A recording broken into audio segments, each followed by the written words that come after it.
All right, everybody. Welcome back. Episode 32. Back with course down here. Um, my right, your left. I don't know. Like this video camera is kind of confusing, but it's gonna be on your right.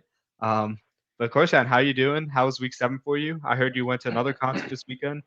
I think it's planning concerts every weekend now.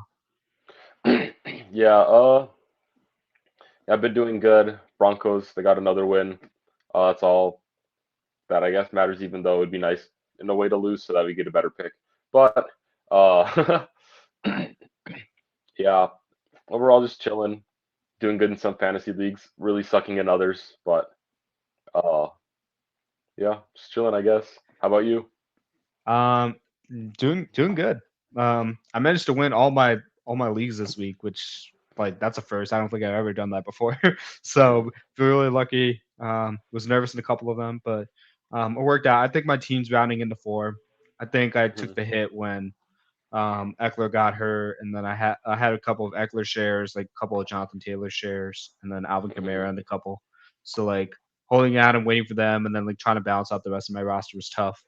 And then obviously I was trying to Mhm. make do without Fields getting hurt. But overall, I feel good about my rosters. Pretty good weekend, pretty eventful. Mhm. Um, didn't like the fact that a guy with a chainsaw was chasing me around at Fight Fest. But it was all fun Mhm. and games at Six Flags, so really enjoyed that. But Mhm. let's get into week 7. So I know there's a lot that happened. This first game we're going to talk about really unexpected, really.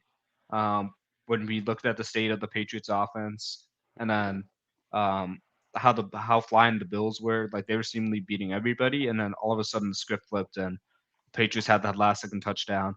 Mhm. What are your thoughts on the game? I know you tuned into this one. I didn't really tune into that much, but I can contribute as much as I can on that. Yeah, I didn't end up watching the entirety of the game. It was mostly, bits and pieces in the fourth quarter. But like watching it, I kind of it's easy like to buy into the joke that Josh Allen plays up to his competition. And so, like the harder the team he faces, the better he plays almost. And so we see a team like the Patriots that haven't necessarily been playing that great all season, and it seems like Josh Allen really can just like explode and just absolutely dominate as he should. And I feel like this ends up result. I don't know. I feel like this kind of just shows that he's maybe not as clutch as you'd hope he is, which we've kind of seen in the past couple of years in the playoffs, at least, where he is always super close to getting it to the next round. But it's unfortunate there. But yeah, I think um, but on the other side, I think we saw a really good game from Mac Jones. He's obviously this season was kind of the big question mark of Mac Jones, seeing like is he able to take that next step, next level up. And I mean, like at least this game, I thought that this Bills defense was going to smother him pretty bad, especially just with the Bills defense being historically a pretty good team, and then Mac Jones not playing as good this season. But I mean, just from the base stats alone, you see that he went 25 for 30, 272 yards with 2 touchdowns, which is like how much more can you ask of a quarterback? And then he had a game-winning drive, with that touchdown throw to Mike Gesicki.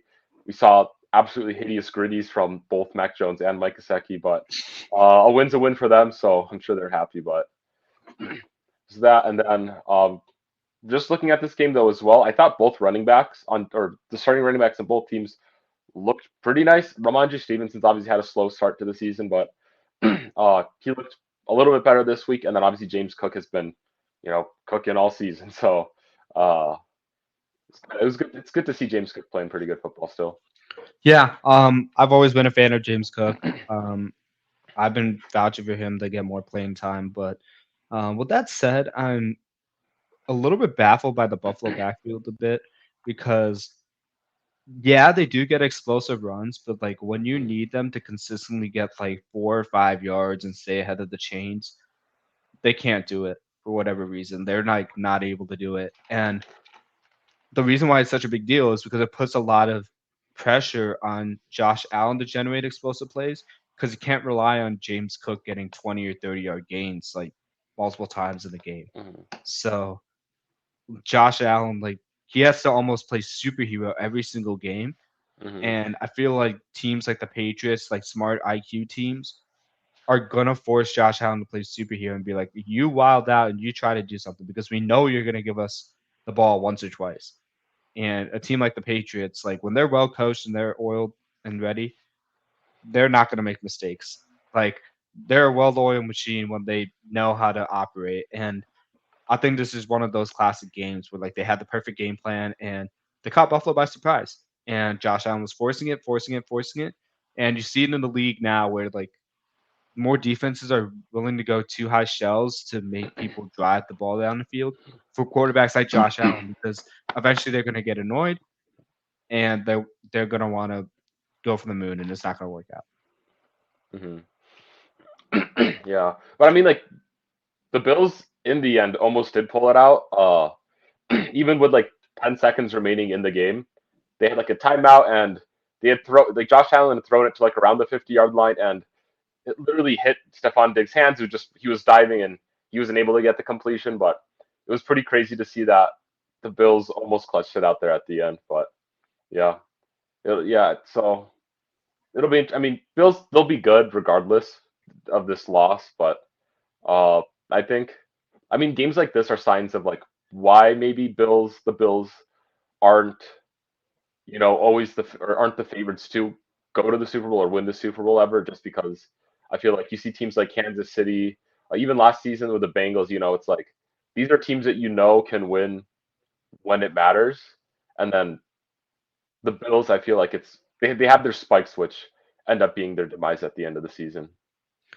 One like bright spot I feel like on this offense was Dalton Kincaid though. Mhm. I think he's in for a great second run of the season.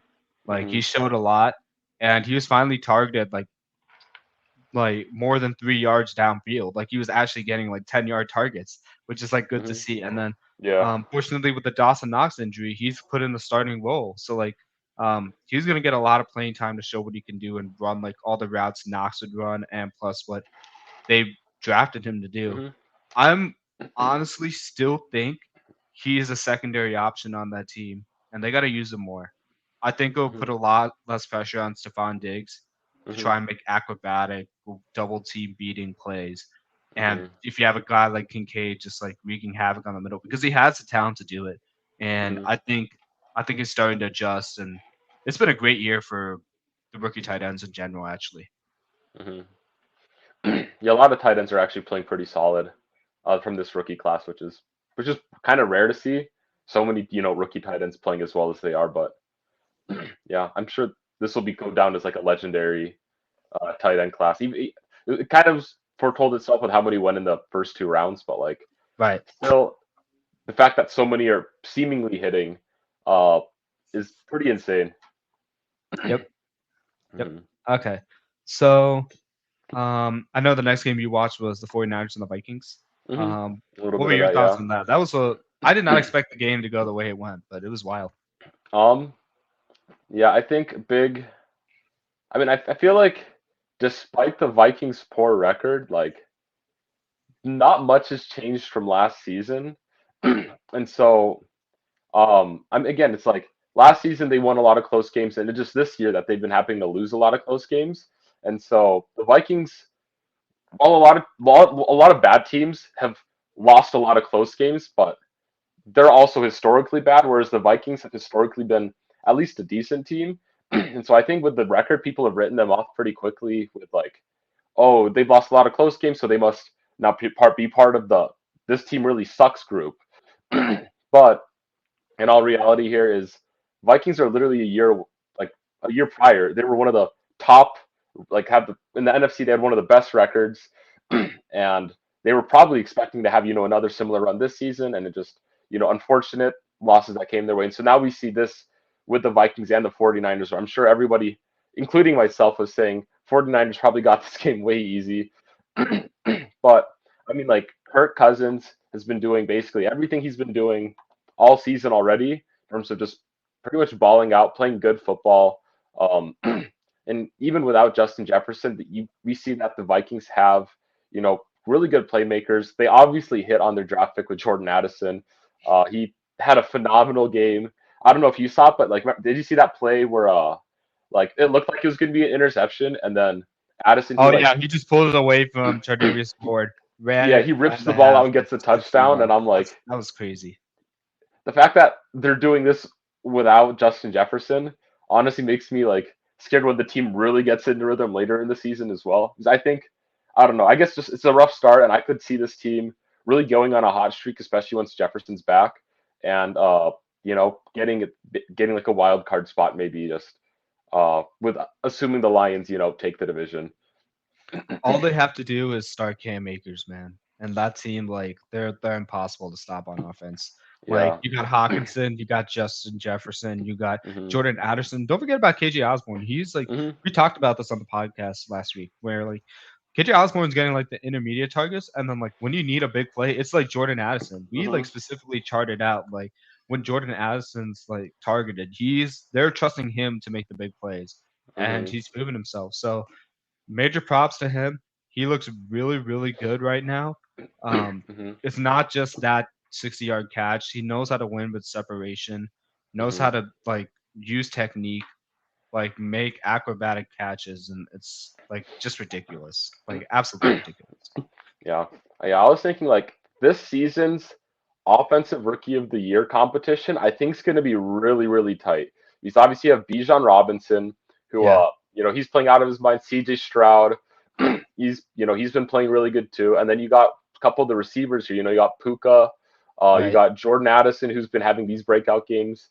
Zay Flowers, you could even include into the bunch. If his touchdowns goes if he had like 3 or 4 more touchdowns on the season, he'd be completely in the same exact conversation as Puka and Jordan Addison in terms of this is a guy that might win offensive rookie of the year. And so you have these guys, plus you have like the tight ends, you have Sam Laporta who is playing phenomenal as a rookie. Dalton Kincaid, if he continues to have a great stretch with Dawson Knox out for a little bit, I could easily see him with the huge season being in contention. Um, and then if Luke Musgrave turns out to be the de facto check down guy for Jordan Love, he could be and so just a bunch of elite tight ends, a bunch of receivers that are having phenomenal years. Anthony Um, Richardson was in the conversation before he got hurt. Like he was yeah, and that too. balling. Yeah, So I think this is gonna be one of those like this could be one of those historically great classes that people talk about like the Peyton Manning class or uh the what do you call it? Like the Troy Aikman class, even right. like Andrew Luck class. Like there's like these classes that feel pretty generational, and at least from what we've seen from these rookies, this class seems pretty phenomenal. Yep. Um, couldn't agree more. Like I think a lot of it was like with COVID and a lot of people, Hmm. like as far as like the college athletes, they're spending a lot more time at school than they normally would if COVID didn't happen. Hmm. And you're seeing them come right away, being experienced. They're going to right organizations who are using them correctly, and Hmm. it's like mind blowing to see so many people like do really really well, like in their rookie years. Like it's normally not the norm. Um, Hmm. but I want to talk about the Vikings defense a little bit because they really improved a lot from week to week under Brian Flores. Like Hmm. we know they're the most blitz heaviest team in the league, but Hmm. the way they get to their blitzes is something that's really interesting from what I Hmm. saw. Like every single time post snap is not the same as pre snap. And then like occasionally they throw the curveball where they'll drop 8 after like looking like they're rushing everybody and going like cover 0. And I think that style really suits them well. Jordan Hicks is playing out of his mind on that defensive side of the ball, and Hmm. Harrison Smith's always been good. Byron Murphy's been amazing. Daniil Hunter, like, Hmm. what else can you say about him? One of the Yeah. premier like defensive ends in the league. Like, I think Yeah, they're isn't he rounding into leading form. in sacks right now? Like Yeah. Daniil Hunter, right? Yeah. I don't know about that. Because I think he's at Maybe 8 sacks or something.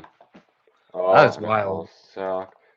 Because I think he's tied with like TJ Watt or something right now. Um, let's see here. Oh, I just saw his career stats. He has 80. But um, if you don't Yeah, mind, he go check leads. on. Yeah, You he have it? has 9 sacks. TJ Watt That's is second with ridiculous. 8 sacks. Miles Oh Garrett my. has 7.5. Khalil Mack has 7, and Trey Hendrickson has 7. Like, who's gonna win Defensive Player of the Year? Like, I was Hmm. thinking it's gonna be Miles Garrett or like TJ Watt, but like, Hmm. come on, man.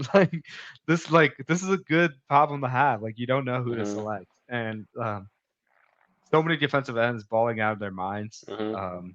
And yeah, that Vikings defense schematically and the players they have Mhm. really, really improving a lot. They gave like San Francisco fits, absolute Mhm. fits. Yeah. Yeah. And then I'm just going more onto that Vikings defense as well. Uh, they have one of their defensive players. I haven't really heard much of him. Cameron Bynum is a fifth Okay. in total tackles at 69 tackles on the season as well. Wow. So they got a lot of guys balling out, besides even the ones that you mentioned, which is pretty cool to see. Yep. Even Marcellus too. He's been like a Swiss Army knife in that defense. Hmm. Um. Oh wait. Time for our segment. Give me five. Hmm. Corsian and I will each like provide like five players to give takes on. Hmm. So um, Corsian, you know the drill. What did you Hmm. see out of Jacoby Myers? Jacoby Myers, I think it's been, the same story all season with him. He seems to really fit well in this in the Josh McDaniel system. He's getting a lot of targets, he's getting a lot of catches. He's been really efficient every time he's getting the ball in his hands, and so it leads to just I think writing or a lot of scheming going towards his way, especially with Devontae Adams on the other side. While he obviously he's making plays too, but a lot of teams focus in on Devontae Adams, and so it opens up I think a lot of opportunities for Myers to play or to get open and really take advantage and just like gut NFL defenses, which is really nice to see. Um, and then for you, I got a wide receiver as well. I got AJ Brown. Oh, I thought you were gonna go with Pickens there, but Mm, we could talk about Pickens later. yeah. AJ Brown, um, love him. I have him in a couple of my leagues, but he's been absolutely balling out. I think this is seventh straight game with 125 yards or more in the game. Hmm. Absolutely ridiculous. But I want to go more into advanced stats with him because if you look at his third and fourth down targets and his play action targets, is better than Chris Olave's, Hmm. which is like surprising because like Chris Olave is like the number one receiver on the Saints team. But like I think it highlights more that like AJ Brown should be a top five receiver. He like we Hmm. didn't talk about him that much, but he was like right up there. Um, Hmm. like he's getting 50% of the third and fourth down targets.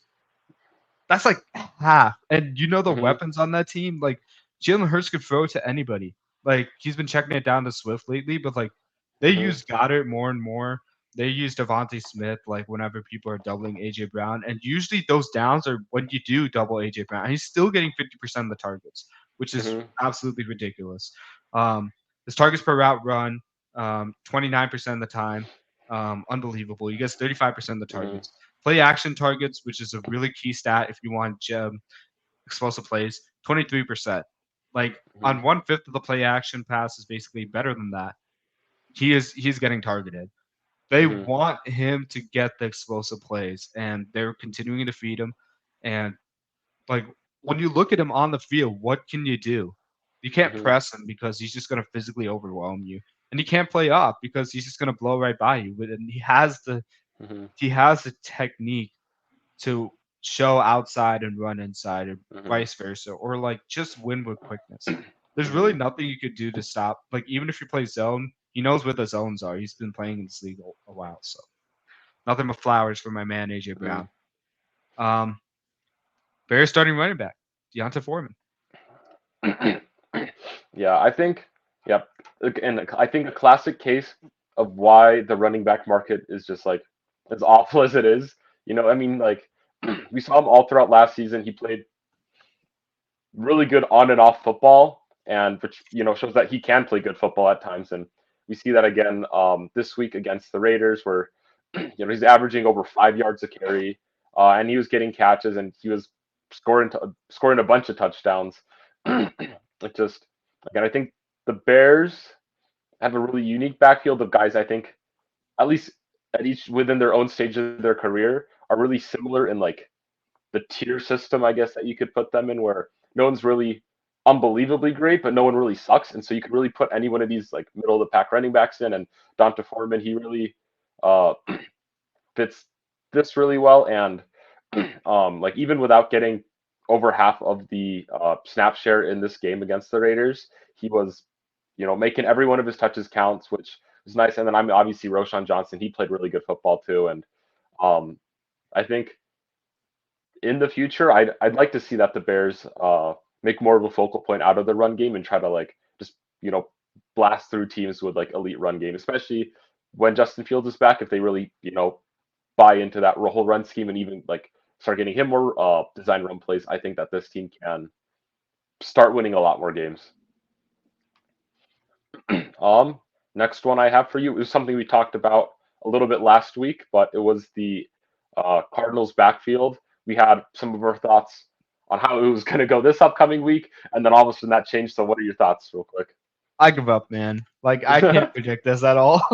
I thought for sure they were gonna roll with Keontae Ingram and Hmm. Darrell Williams, and they just continue to use DeMarcado. So they must see something in him. Like DeMarcado can flash. The problem with him is he doesn't like technically like maximize the amount of yards he can on the play. So he doesn't help the offense like get into like second and fours and third and threes when you need it. He leaves a lot of yards on the table. So Hmm. um I thought like looking into the tea leaves on the previous games that like it was going to be a committee and they're going to give like Keontae Ingram and Darrell Williams opportunities to shine and they would end up out winning or winning out. Hmm. And that hasn't happened. DeMarcado is probably doing something right, but like the way I see this is probably a committee until James Conner comes back. Hmm. Let's see here. Darrell Henderson. um, I feel like this is kind of like a surprise guy to have back. Obviously, he's bounced around a couple practice squads since he's been on the Rams, and now he's back on the Rams. Um, I think he's just like the epitome of what a Jag is. Uh, and I mean, like, he's a decent running back, but so are a bunch of other running backs. I mean, like, the Rams also gave a bunch of touches to Royce Freeman. And I think Royce Freeman played just a little bit better. I think he's a little bit more consistent of a runner. And I think he just has a slightly wider skill set that I'd appreciate from a running back position than Daryl Henderson does. But in his little bit of play time, I mean, I'd like, with 18 touches, you'd like to see a little bit of that, yards per carry be a little bit higher, but also the Rams the past little bit have not had that great of a run game. So I feel like this is again pretty standard for what we've expected from Rams running backs over the past couple seasons. It feels it's kind of been like this since Todd Gurley era, but yeah, it was pretty basic stuff, I'd say. Um, yeah, I mean, I think a lot of people. I think it would have been cool. I'm just kind of going over the Rams running backs right now rather than No just Darrell worries. Henderson Do your exclusively, thing, but man. yeah, I think a lot of people were really interested to see how like guys like Ronnie Rivers or Zach Evans would be playing, especially with kind of just a completely wide open running back room. I know you're really high on Zach Evans, uh, and so especially when the running back room isn't necessarily that elite in the first place, and then your starter goes down, it seems like they just kind of put some patchwork guys in over really testing or giving like some of their other guys a real opportunity to test out are these guys that we really can rely on moving forward? Because I mean, like just looking at their depth chart, I guess, or even just the roster, if Kyrie Williams is here and they play all the running backs that were getting touches here and there throughout the season, that's like six guys in their running back room that they have the opportunity to feed. And I feel like you got to try to narrow that down to the guys you think will produce those most elite numbers. Well, I think when Kyron comes back, he's gonna take the lead role. Um, I haven't been Hmm. a fan of like Kyron being the lead back because like again, he's another guy that kind of he does all the right things, but he still leaves yards on the table. I think Hmm. coaches like that he doesn't make mistakes, even if he doesn't have the most efficient yardage. So, Hmm. like, while I disagree with him taking the lead back role, I think that's probably what's going to happen there. Hmm. Yeah, I was huge on Zach Evans. He's like one of those talented players that can break open the Hmm. game, do anything you ask for.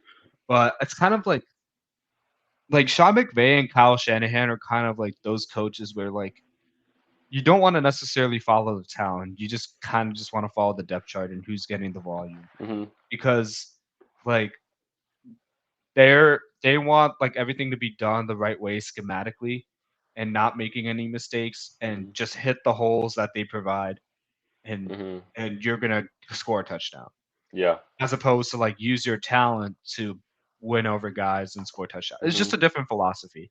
So like I Yeah. think that's why you see guys like Elijah Mitchell or like Darrell Henderson, who's a speed back, like they get more top opportunities because Sean McVay and Kyle Shanahan are thinking in their mind, oh, I know what to do with a speed back. Just give him a hole and he's gone. Like instead Mhm. of like just having them find the hole on its own and stuff. So um, long way to say it's still muddied. Like Darrell Henderson's probably going to be their big play guy, whereas like Mhm. Royce Freeman's going to be their changeup. That's what I Mhm. see from there. But just wanted to get your thoughts on Yeah. Yeah. Um, and then for you, your next guy, it's another wide receiver, George Pickens. Yep. So I thought you were gonna ask me about him first. You asked Mhm. me about him now. So You know. last 2 weeks he's been really good. Like his A dot averaged up to target. It's been Mhm. around 15 yards, which is really nice. They're really making it a point to target him down the field. Air yards have been 62%, which is nice. Third and fourth down targets. AJ Brown was at 50%. This guy's been at 43% from week 6 and week 7. He's not getting as much as the play action targets. I think that's more of a like Matt Canada doesn't know how to call a run game and complementary play action game, Mhm. and No, that's like Canada sucks. explains. Yeah, like he's got to go. Um, and like because of that, like he's not getting the as explosive like plays that you would want out of Pickens, and it's Mhm. kind of reflected in his end zone targets too because he doesn't have any Mhm. over the past 2 weeks. Yeah. So you that's got to change. He can do so much more. He's an acrobatic freak. He can win those explosive plays. That's what he's used for. And I'm Mhm. curious to see what Deontay Johnson looks like when he comes back, Mhm. how that changes the game. Yeah. There was another clip on social media this week where Kenny Pickett called that audible in like the inside the 5 or whatever and got Najee Harris the ball and scored the touchdown. And it cuts to Matt Canada and he's just like all stone cold face and like no showing no emotion. Everybody's laughing how it's probably like Matt Canada probably called 4 verticals here and he's mad that How dare you have fun on the football field? yeah, but yeah, when Kenny Pickett's doing his thing, it seems like their offense plays a little bit better. It's actually insanely surprising how the Steelers are 4-2 with how awful their offense has been throughout the season so far. But It's TJ Watt, man. It's literally just TJ Watt. DJ Watt and those Kenny Pickett audibles, man. Yeah. All Yeah. right. There's another team in the division they're gonna be facing the Pittsburgh Steelers, and that's gonna be the Cleveland Browns. Miles Garrett, like we just talked about him earlier, he should be Mhm. in the running for Defensive Player of the Year. What do you think? Yeah, I mean, really every season until he has a noticeable fall off, he'll probably be in the Defensive Player of the Year competition. Um, yeah, I mean, like last week in particular against the Colts, he had crazy good game, 9 like what combined tackles, which is pretty impressive for a defensive lineman or just edge rusher in general. But he made pretty big plays, with sacks, forced fumbles, which are obviously the big key signs that you want to see from uh, your highest paid defensive players that are supposed to be winning Defensive Player of the Year. Um, and I think obviously he's a focal part of this Browns defense, but I think the Browns defense in general has really cemented themselves as one of the best defenses in the NFL this season.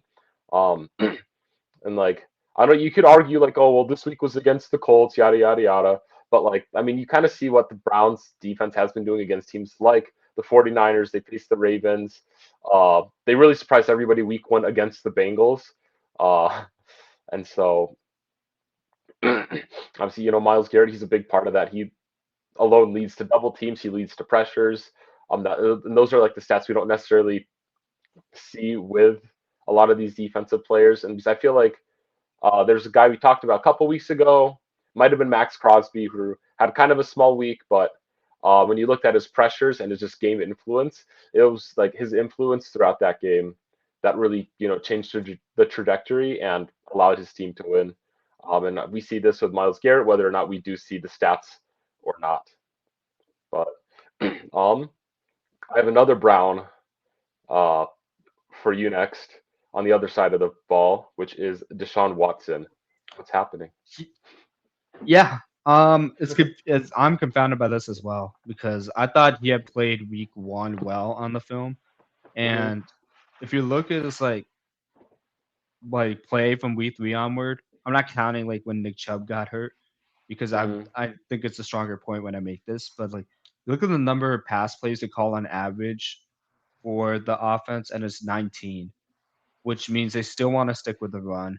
And I think it's reflected in his average depth of target. Deshaun Watson's at 7.7. Yards per attempt is 7.7 again. Um, and you look at his scrambling percentage and the amount of sacks he takes. He takes more percentage sacks than Josh Allen. Um, and like a scrambling percentage is much less than Josh Allen. And what that shows me is like he's not playing the same way he was when he was on the Texans. Like when he was on the Texans, he was like scrambling, creating out of the pocket. Like he and Russell Wilson were some of my favorite players during that like time because like they would just like create something out of nothing. And now that the new breed of the NFL has come, you're starting to see, I think at like 27 or 28, like some of those guys who haven't developed like in the passing concepts as well, they're really getting exposed once their athletic ability diminishes. Hmm. And I don't want to go out there and say Russell Wilson and Deshaun Watson are like completely their athletic ability is gone because I'm sure it's there somewhere. But like you just haven't been it's seen utilized. Hmm. Um, and especially when Nick Chubb went down, I thought the Browns would go on more of like a spread offense where like Watson's comfortable with it, but no. Like they're still handing it to Jerome Ford and like Kareem Hunt and like Hmm. a lot of their offense, credit to Jerome Ford. He's getting a couple like big gains for touchdowns and stuff, but like you can't rely on that. Like Sean Watson needs to step up. Yeah, and it almost feels like Deshaun Watson was like hasn't been able to re-grasp like how to properly read NFL defenses in this time being gone. I see him And one hop so many throws like 15, 20 yards down the field, and I'm just like, what mhm, is going on? Like normally he hits those, like he's throwing up with confidence. yeah, he's like even on the Texans, you could argue that he wasn't that great at reading NFL defenses, but just like his reactionary ability to what ends up coming at him is pretty good. But like it seems like he's lost some of that too, which maybe led to it. Plus, I mean, there's this injury. Is he really injured? Is he really not injured?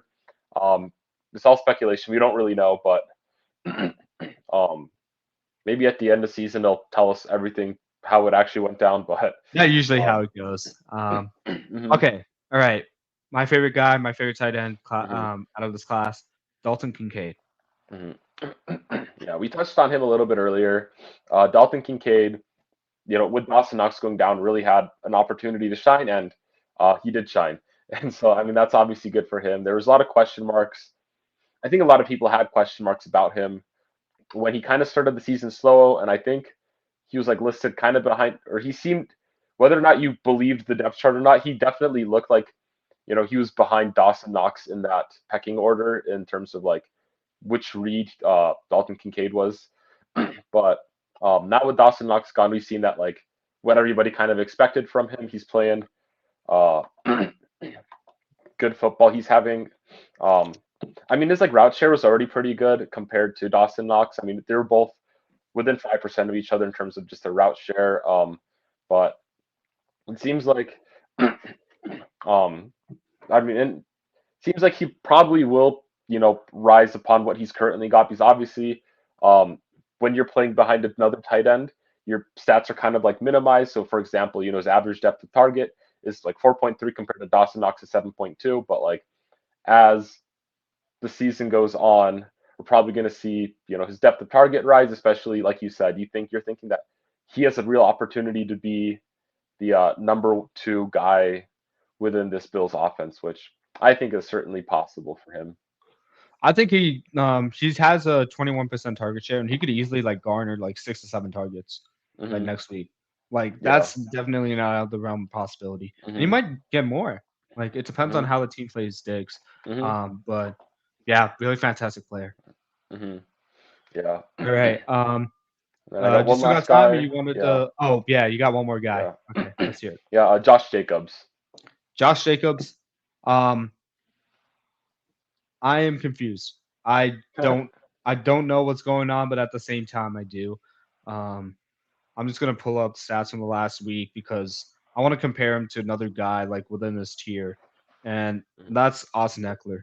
You would think both these guys would be producing the same rate, like um, in different ways. And I look at the snap percentage, it's higher than Austin Eckler's. I look at the rushing attempts, it's higher than Austin Eckler's. He's running 4% less routes than Austin Eckler, like when I look at the past 3 weeks. His targets are higher. His targets per route run are higher. His short down and distance is like he's getting all the snaps there. His inside the five attempts are higher. And, like all the tools for like having a really good season are there, except the team. Mhm. It's literally the team, like team around him, and like how they're calling plays to utilize his strengths. You see the flashes, but like they're not calling the right plays like that I did last year, and like not setting him up, like not getting out the ball with double teams effectively. Like people caught on to beat on him, so like it's until they change the game plan or like reevaluate how to best use him. It's been a disappointing season. Mhm. Yeah. What do you think it would take for Jacobs to kind of rebound throughout the rest of the year? I think a lot more gap scheme running. I think that would Hmm. help him the best because he's really good at that. Um, Double teams like from the guards and the tackles, pushing on the second level to the linebackers. Because once Josh Jacobs passed like the second level, he's as good as anybody. Hmm. So I think more of an emphasis on that and less on like zone running or like weird formations where like it's gonna be like draw plays. Hmm. Like they call too many draw plays with him and they gotta stop. Hmm. Yeah. Oh. All right. Coach Shan, I know you have to head out soon, so feel free to do so whenever. I'm Hmm. just going to cover the rest of the NFL games that I watched. But we can start with Jaguars and Saints. Um, Hmm. what did you think when you saw the results? If you didn't catch any part of the games, Um. Yeah. Let's double check the score because I pay attention moderately to a handful of the games, but I just forget how they end. it happens. There's too many Yeah. games. There's 16 games a week, except on Yeah. my weeks. So But let's see. So Jaguars Saints ended uh 31-24. Yeah, I think um I mean we both technically predicted the Jaguars to win this game. But it was definitely a lot closer than what maybe I expected it to be. Um yeah, I mean everybody's questioning the Calvin Ridley touches, He seems very spotty and spiky with like some weeks Ridley plays like the best receiver like in the league, and then other weeks like this week, he had like he had 5 targets, right, and maybe three yeah, targets, I don't know, but he had ended up one catch for 5 yards, and you're like, how does this man disappear so frequently? Um, and so I think I feel like that might be the biggest, I guess, question people have about this Jaguars group. Um, Even though like you could hope to see more efficiency from Travis Etienne. But I mean, Travis Etienne touchdown wise is having incredible efficiency there. But then yeah, he's on the been Saints side, unbelievable this year. mhm, yeah, and then on the Saints side, um, I think I don't know. I think they're really enjoying, even though they lost. I think they're really glad to have Alvin Kamara back. He's been a PPR like absolute god. 12 catches for 91 yards this last week, in addition to this 17 carries for 62 yards.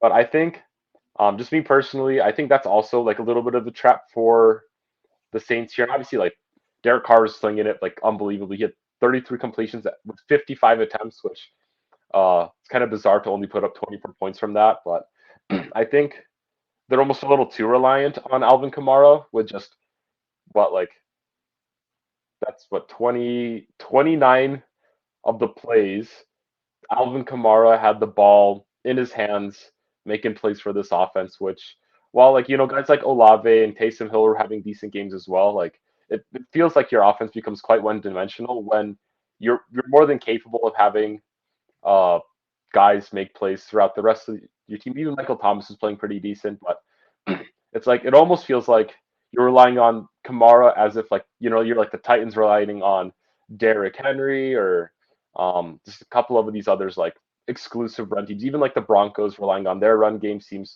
makes them feel one dimensional, despite having some playmakers outside of that. And I think the Saints kind of fell victim to that this week in terms of it's easier to shut them down when you know the ball's likely going to go towards Alvin Kamara.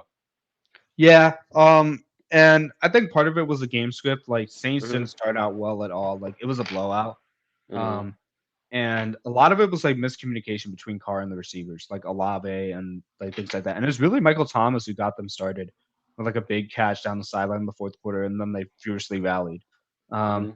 Defense looked really good. I mean, Hmm. I don't want to say I tried to tell you, but literally, it's weeks. Like it's dependent on the week. Sometimes it's Christian Kirk, sometimes it's Calvin Ridley, sometimes it's Hmm. both. The Jaguars got a lot of options where like they're not like gonna go out of their way to feature Calvin Ridley like 8 to 10 Hmm. targets a game if it's not working because Evan Ingram's really good. You just like talked about Hmm. Travis Etienne like having a phenomenal season, and Christian Kirk's been as consistent as they come. Um, he was a large reason why they won as well, and I think he's gonna be still a high target earner on that team. Um, Lawrence has options basically, and like if he's there, he'll take the matchup to Ridley, but Ridley's got to win his matchup. So you got to beat Marshawn Lattimore, and like he's got to prove like he's Hmm. like one of the top receivers in the league. I think a lot of people like had high expectations from him based on what they've Hmm. seen in Atlanta. And the truth of the matter is, one, he's missed a lot of time coming back, and then like two, he's not that upper tier receiver that people think of. He's like Hmm. close. He's close, but he's still got work to do. Hmm. And as far as the Jaguars defense, I thought they were really impressive early. I don't know what the heck happened in the second half. Like they just looked asleep at the wheel. But like we gotta start talking about their defense because their defense has like they don't have like any like superstars besides like the other Josh Allen. But like Hmm. they got a lot of solid players like a Kuhn, like Darius Williams, like Andre Cisco. Like these are like really good players. Hmm. Yeah, because I think right, like uh, they have a handful of guys that are yeah surprisingly really good. I like I didn't even can't talk remember a about lot of the Trayvon names. Walker. Yeah. Yeah, yeah, Trayvon Walker, the most forgotten about #1 overall pick. Yeah, Absolutely. Absolutely. but yeah, I feel you on Kuhn, that. yeah, he was a guy that we briefly talked about at the start of the season. We're kind of talking about what we liked about the different rosters. He was actually, I think he was one of their captains last season, unless I'm mistaken for Leader in another dude. tackles too. Yep. Yeah, and right now, yeah, he's #2 uh, in tackles on the season right now at 81, which is almost, which is about 12 higher than #5, the guy that we talked about in Minnesota, Cameron And Bynum. But Bynum. yeah, so That's yeah, wild. crazy cool. And then they even have like interception leader guys. Like I'm just looking at stats now, but Okay. uh, like Darius Williams, their guy in secondary, I think he's tied for second with 3 interceptions on the season as well. Wow. Yep. Darius Williams. I don't know why the Rams let him go, but Yeah. phenomenal player. Hmm. All right. Next, we're going to talk about the battle Yeah. of the QB ones, the Bears and Raiders. We all thought coming into the season, Hmm. Tyson Bagent Yeah. and Brian Hoyer. Actually, I think I might have to head off right now, but He yeah, just doesn't no, want to talk about the Bears and Raiders. no. Everybody. Here, I'll give my quick like 10, my quick my quick thoughts real quick, and then I'll head off. But Bears looked really good against the Raiders. I mean, it was a battle of backup quarterbacks this week. But Bears obviously found their new franchise quarterback here. Happy for them. Now they can trade away Justin Fields for like a seventh round pick to the Falcons or whatever. Oh my. But Okay. Get out the podcast. yeah, Oh my god. okay. I can't hear this. But yeah, Raiders suck. I hate them. Raiders are the worst team ever. I hope that they never win a Super Bowl again in my entire lifetime in the rest You're of welcome, by eternity. the But way. yeah, but yeah, peace out from me. Enjoy listening to Josh talk about whatever garbage about the Bears he has to say. But peace out. Oh my goodness. The slander, unbelievable. See you, Corsian. You see you, man. Yep. So yeah, Bears and Raiders. Watch the whole thing. True fan. Um, Unbelievable game. Just unbelievable. Like the amount, like we talked about D'Onta Foreman like going off on the podcast earlier, but they made a commitment to the ground game. Really something to notice from that. And the defense of the Bears looked really, really good. Like, granted, some of the interceptions were like tip balls that got returned, but like still, you could tell they got off the ball. Even though Tyreek Stevenson got picked on a lot, like he came through in certain situations. Like Jalen Johnson had a phenomenal game in the fourth quarter to seal the deal. Not much to be said. Um, but the Raiders is literally just like Max Crosby and Devontae Adams, and then like Michael Mayer's showing flashes. Jacoby Myers looks good. Um, but they got to figure out how to use Josh Jacobs right. Like this is a game where he should have been really good. Um, just my quick thoughts on the Bears and Raiders, real quick. As for Tyson Bagent, he operated the offense well. He played a lot better than he did in the fourth quarter against the Vikings. Um, I think he's a really good player, man. Like for a rookie, like first start, like this is like really good. Like, am I saying he's Brock Purdy? No, but I think he can operate the offense and keep guys like moving. Like, don't rely on him to like throw like 40 passes a game, but like I'm sure he can make the right plays and stuff. So I'm really excited about him. It doesn't force like Justin Fields to rush back early to keep the Bears competitive. It's going to be a long season. I don't anticipate the Bears making the playoffs, but like I expected them to see some progress on offense, and I think they're building towards that. We just gotta stay patient as fans. All right, moving kind of quickly here, but Chargers and Chiefs. I kind of like half watched this on the drive back to my apartment. Probably not the best idea, but Chargers looked really, really good, except for the fact that Justin Herbert clearly looks bothered by the middle finger. You can tell, like, um, even on some throws, like he would normally make those, but like he doesn't have the right touch right now, and I think it costs him in games like this. So you hope he gets healthy soon. Austin Eckler had a weird day. Like usually he doesn't go for like as few yardage, but like I think the real story is like Kansas City's defense. Like when they need to get a stop, they'll get a stop, and I think it played out that way where like they're just the type of defense to get timely stops, and then lesser worser offenses, um, they'll do the same thing. Jumping back to the Chargers real quick on their offense, like Josh Palmer, a lot of people are expecting Quentin Johnson to take the leap and replace Mike Williams, but I don't think he's there yet. It'll take some time. Don't get mad at him. Like first round capital, I get it, but like these kind of players need development and he looks like he's not very good right now, but he has all the traits to be a really good player if he gets developed right. Um, but back to Josh Palmer, I think he's looked absolutely amazing on like intermediate to deep throws. Like he's been reeling them in, and he's been pretty reliable. Puts less pressure on Keenan Allen. Um, Not much to say about Joey Bosa coming back. Like he's still ramping up to speed. Um, like that secondary is tough. Like where they're allowed just too many big plays and like crucial moments. Like Travis Kelsey went off. Like he had 142 yards in the first half and 9 receptions. It's just like absolutely ridiculous. Like he's the one guy you have to stop on that team, and like all of a sudden you see him running for 60 yards. Like it's almost like you have the game plans against him, but like people still can't stop him.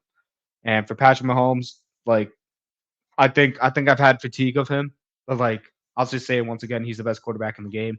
Um, Never again will I ever think that Burrow is like up there. Like he's really good inside the pocket, but like Patrick Mahomes is not like he's not far off. If like he's better, like it's that close.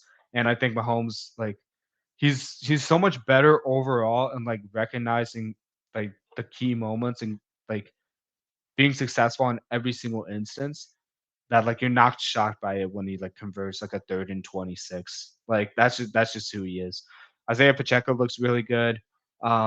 Rishi Rice has his moments, but like really, it's I don't know, man, about the receivers. It's probably just Travis Kelce and everybody else.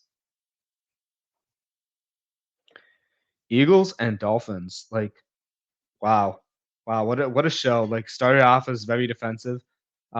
Eagles been cooking. Dolphins like fought back all the way. Like that was cool to see. Um, but I think it just goes to show that Eagles can just run anything and it'll work. Like tush push, like nobody's stopping that. Like they just know how to run it better than everybody else, and everybody else tries to copy them, but it doesn't really work out. Um, DeAndre Swift, like AJ Brown, already spoke volumes about him. I love how they use Goddard a little bit more in this game than how they normally would. So um, really excited to see that. Like I always thought Goddard was a top 5 tight end, and like he's shown out like he's finally getting used these past couple seasons. So that's good to see. Devontae Smith had some good moments after the previous week where he didn't do as well. Um, Eagles defense looks great. They look great. Like the pass rush gets home. Like um, I'm forgetting Hassan Reddick.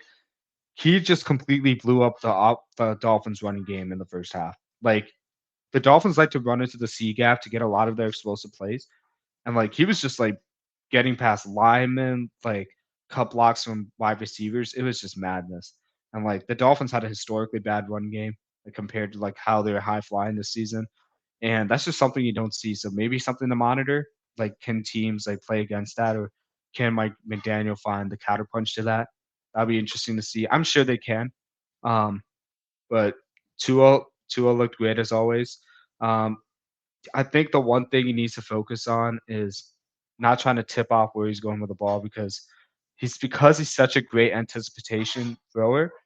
Players are going to play like on the defensive end are going to play off of that. So that's something that would worry me a little bit. But it was good to see the Dolphins defense, like defensive line, like wreak havoc. That's something you normally don't see, and they had some strong moments as well. But a lot of good things to watch from that game. Um, Guess what? We're not going to talk about football anymore. We're going to talk about NBA for the first time. I didn't get a chance to watch the Lakers and the Nuggets. I did see the Suns and Warriors in detail and found a couple important nuggets. I thought it was interesting. They started with Chris Paul and left him early. I know, like when we talked about the trade, the Chris Paul trade, we had mentioned like, oh, he's probably going to lead the bench, lead the second unit, and bring that Sean Livingston effect. I think you saw that and even from just the first game, like he's setting guys up. Kaminga and Moody like plays in the right spots. Like Sarge like played a huge role on like they got some valuable minutes. Like Kamal Looney also did well. Like and I think like Chris Paul is gonna like raise the ceiling on what that bench can do compared to what the Warriors would have if they didn't have him. And like not too worried about Draymond being out with an injury. It's still like there's so many games in the season where he has a chance to get his legs under him. Little disappointed in the 3-point shooting from like Curry and Klay Thompson, but specifically Klay Thompson because like I would have thought like being another year removed from the ACL injury, like he'd be ramp up to speed. But with that said, it's minor concern. I think they'll warm up like as they play more games. It's the first game of the season. I loved how the Suns played offense. Um, yeah, Durant had a bad game by his standards. Not really his best performance, but I think the one thing to keep in mind is it was a very physical game. The vets could have called a lot, but I think when you watch Durant, like there's a formula where if you're physical with him and like you like cut off the elbow jumper and you really like forcing the play through your physicality, like it throws him off balance a little bit. He could still hit those mid-range jumpers like nobody's business, but like I'm talking about reducing his efficiency. So like maybe he has to score 30 on like 20 shots rather than like 10. Like and I know I'm